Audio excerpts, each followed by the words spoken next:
Welcome to Kiffin's Keep, an intellectual resource for the pillar and buttress of the truth, which is the church. This is a project of the London Lyceum, which is all about serious thinking for a serious church. I'm George Stefaniak, host of the Kiffin's Keep and president of the London Lyceum, and as always, I'm excited to be here with you all today. In today's episode, I'm going to be covering the topic of theological triage, especially as it relates to who do we collaborate with, cooperate with, work with when it comes to different theological differences. Before we get into the video, though, remember to like the video if you enjoyed the content. Subscribe to the channel, and I know a lot of you haven't subscribed yet, so hit the little bell there. We've got lots of awesome content. Don't miss it. Hit the bell. Just remember, if you're listening on the podcast version, open up the YouTube app and hit the bell. And then remember to comment on the video. Let me know what you think. Do you agree, disagree, have other ideas or topics? Because this video is actually somewhat of in response to a viewer comment that I got that I thought this is a really good comment, and I think it's worthy of a video in itself. We'll see how long it goes. But the question was this, so we'll go ahead and get started. Should Christians collaborate on academic projects pertaining to Christian theology, ethics, history with socially progressive academics? Should a confessionally Christian church historian, for example, co-author a work on church history with a professing Christian academic who is pro-choice? At what point do the social issues bear on whether or not a Christian academic can work with someone? A great question. And I think this was spurred by a comment that I had made in a previous video about Matthew Barrett, including Amy Peeler in a large Trinitarian volume. There's like 45 chapters or something, 45 different people authoring in this. And there was an essay someone wrote that said, Amy Peeler is socially progressive or whatever. I didn't read it. And the point was that Barrett's a bad dude. He's got the woke mind virus, apparently, because he included Amy Peeler, and that's wrong. And so I think that spurred this question, because I think it's a good question. In what senses can we collaborate with different people who think differently than us in different ways? And so let's begin with theological triage. I think that's important to start there. And I've got a little graphic that I've shared in a video before. I think 9 tips for disagreeing well about theology. I don't think this has substantially changed from there. I'm going to share it again.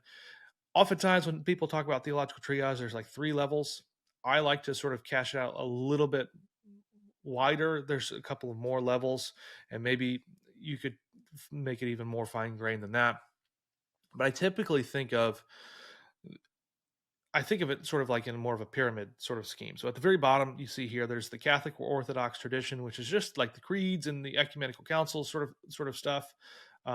For me, I'm not going to take the 7th ecumenical council. Maybe I would. I don't know. I right now I think it errs. But let's just take the first 6, because those I think are pretty well agreed upon, as well as the ecumenical creeds. That's sort of the baseline. You got to affirm this to be just Catholic, Orthodox Christian in the lowercase sense. Above that, you have this sort of like these traditions. So you have the Protestant stream, you have the Roman stream, you have the Greek/Russian stream, the Eastern stream. And then you have sort of above that would be sort of the denominational, which this isn't perfect, because I put Presbyterian, Lutheran, Baptist. Those aren't really denominations, because you have like a subgroup of that. So maybe there should be another one there. Then maybe you have an associational level there, where, so for example, of Baptists, you have Southern Baptists, you have like American Baptists, you have other all sorts of different Baptists, and then you have associations even within the SBC. You have kind of association like sort of stuff, like Pillar and different things that are still under the SBC in some sense. And then you have the local church itself. And so when you think about what matters most and what can we disagree on, you always start at that very fundamental level. If we disagree on some very basic things like God is Trinity, that seems problematic, right? That seems straight away like an issue that you want to handle.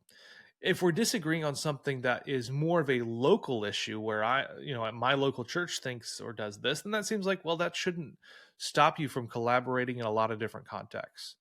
Okay, so with that framework in mind, I think it's helpful to think through this sort of question. So I should be clear, though, I'm not a fundamentalist, and I think fundamentalism is often unhelpful. So the fundamentalism in the sort of ethos sort of sense, where we want to like guard ourselves as pure from everybody else, and we don't want to like sort of catch the boogeyman disease or whatever it is. I think that's an unhealthy posture toward any matter of theology. I think we should be willing to link arms with all sorts of different people who agree on some basic baseline doctrines. We should be able to do a lot of stuff together. So let's take this example, the pro-choice example. What do we do here? Because I'm not pro-choice, I'm pro-life, and I think it's morally, it's very problematic to be pro-choice. Let's just put it that way. This isn't a video about pro-choice or anything like that, so I don't feel like the need to explain all of this. Let's just go ahead and start and assume that pro-choice is wrong, and it's fundamentally wrong in a very, very serious way. Can we then, let's say me and this other person, let's say we're both academics or something, like we're both pastors in different churches, whatever you want the example to be. Can we partner at a food pantry together? I think the answer should be pretty well obviously yes. What about presenting it as some, an academic conference together? Can we do those things together? Can we go to just the big conference, the American Academy of Religion or Evangelical Theological Society, even and present papers at different sessions? I think the answer is pretty obviously yes, because there's no like real collaboration there. You're just like doing something in the same sort of context. What about contributing to an academic monograph? That was the sort of the question that spurred this, right? Let's say on in 17th century history. Is that problematic between us two? I don't think so. If it's just purely history, for an academic, say Oxford University Press, that seems like that's no brainer, not problematic. What about both of us contributing to a volume on virtue ethics? Again, I don't think that's fundamentally problematic, as long as, depending on the nature of the chapters and everything. A lot of times I wouldn't. If you're a contributor, you don't have say over who the other contributors are. What about a volume on the Trinity? That's the, I think, the example that was brought forth. Again, I mean, do we agree that the Athanasian Creed is true, the Nicene Creed is true? Do we think those are accurate summations of the Trinity? Yes. Okay. Well, I think we can then collaborate in this sort of context.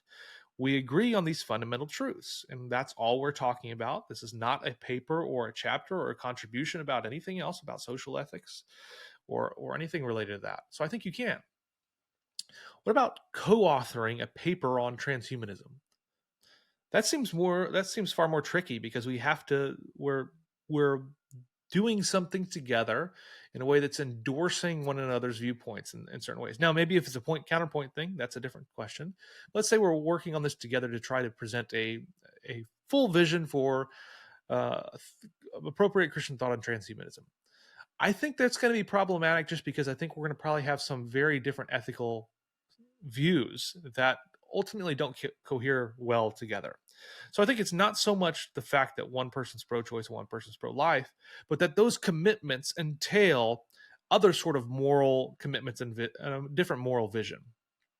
And so it's fundamentally going to be incompatible because of the things that lay underneath the surface that are fundamentally generating these different views.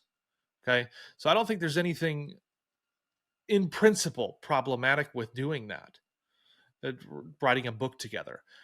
Can you worship in the same church together? I think yes, you can, because you probably have these people in your church. You just probably don't know it. Can you be on the same on staff at the same church? Well, I think that no, I don't think you can, because I think that being pro-choice would be a violation of the various confessional standards. Oftentimes, the Baptist Faith and Message has a very clear stance on this. And you couldn't be pro-choice and be a member of an SBC church, much less, or I guess you could theoretically be a member, because maybe you didn't talk about it, I don't know, or maybe your church didn't require it like it should. But be on staff, very clearly, I think you should be. They're probably using the Baptist Faith and Message to say you have to affirm this. I don't know of any SBC church that isn't. And if you are, then clearly you can't be on staff at this particular church. Maybe you could be on staff together at a different church. I don't know. Can we co-author a book on human life? Well, I think that's obviously going to be very problematic. You can't do that. There's no way to work around, because you're going to have too many fundamental differences between each other to work that out. But you can have all sorts of other examples as you think through, like, where are the limits? Where are the lines? I tend to think that non-ecclesial matters have a far more ecumenical opportunities than do ecclesial matters. But even in ecclesial matters, there's still a level of, we can work together on various things. If you think culturally speaking, Let's look at the transgender movement, for example. I'm apparently going to hit all the hot topics, or let's just giving um, surgeries to minors to change their body parts from one sex to another sex, or try to change them. Can I collaborate with atheists and Muslims to co-author a paper, or to write a sort of manifesto statement on why this is wrong and violates natural law and violates what we are as humans? Well, yeah, I think we can. And I think a lot of us would say absolutely we want to do that because we want to prevent these harmful procedures from taking place. And so, in that sense, we're collaborating with people who are very different than us in a lot of very different ways. Maybe we have very different views of social views on all sorts of matters. And yet we are agreed that we shouldn't be mutilating one another, especially minors. I think we can work together and labor alongside each other in these different ways. Now, again, though, I think the ecclesial, non-ecclesial divide is very, very helpful and important. It does get murky, obviously, in some of these non-ecclesial, yet still overtly theological contexts. What can you do and what can you not do? I think oftentimes it's a matter of prudence. It's a matter of exercising proper moral judgment when it comes to, is this wise or not? And I think oftentimes, depending on the context, you're going to just come to a different decision depending on what it is. Maybe in context or scenario 1, you would say yes. Maybe in scenario 2, 3, 4, 5, you would say no. I think oftentimes the pro-choice versus pro-life divide is so deep and significant there's like a superstructure of views underneath this iceberg, right? You see the visible iceberg, but underneath it, there's just superstructure of different views that are fundamentally going to be problematic for a host of other things, where you couldn't collaborate on various writing projects because you're just too different. You disagree on too many things. Whereas in the case of Amy Peeler and Matthew Barrett, for example, I don't think it's problematic for him to allow Amy to write a chapter. I don't think there's anything issue with that. You're talking about the Trinity. You both agree on the Trinity. You both agree on the Nicene Creed. What else? The Chalcedonian definition. I mean, I don't think you need further sort of agreement to describe and to defend basic Orthodox doctrine on those things than that.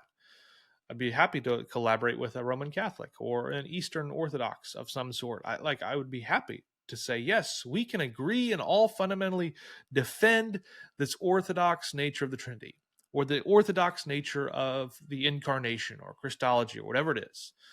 I think that's fine. So I hope the sort of the taxonomies that I've sort of explained here a little bit helps explain that. I would love to know if I covered this appropriately. So if you think, Jordan, you didn't cover it, I've got another question. You didn't exactly get to what was really the sticking point for me. Let me know. Drop a comment. I'll do another video on this, and I can engage some more examples if you want. I do think I covered enough examples, hopefully, to give you a sense or a flavor for where I'm at. I think ecclesial matters are much more important, and you have to have much more sameness, and that's natural, because that comes down to denominational, associational, and local levels, where they have stronger and stronger and narrow doctrinal requirements and agreements that you have in place. Because even would I collaborate with a Presbyterian on a baptism? Well, my local church, no, because they'd want to baptize the infant and I wouldn't, right? And so there's some like obvious that has nothing to do with social matters. That's just a theological disagreement. And I think it makes sense to show how you can have some areas where you're not collaborating, but areas where you are collaborating outside of this sort of ecclesial sphere and context. Hopefully that makes sense. Let me know what you think. Happy to talk more about this again. I think it's an important topic, and it's one that is oftentimes difficult for people to properly sort through. There's all sorts of questions of can I agree or disagree on these various things. My general posture is, let's be more charitable than we are narrow. Now, I think you should have confessional standards. I've done a ton of videos on this, and you should stick to them. If you said this is our confession and we're going to require it for elders, or we're going to require it for elders and members, then do that. Be consistent, and don't sort of pick and choose what you're going to use. Pick something, stick with it, enforce the whole thing. Maybe there can be exceptions, and if you can allow exceptions, you need to have a clear process to outline how to do that. So hopefully this is useful again. I know I've said it like 6 times, so I really hope it is. Anyway, let me know what you guys think. Drop a comment. I appreciate you all thinking with me at Kiffin's Keep, and I look forward to thinking with you all soon.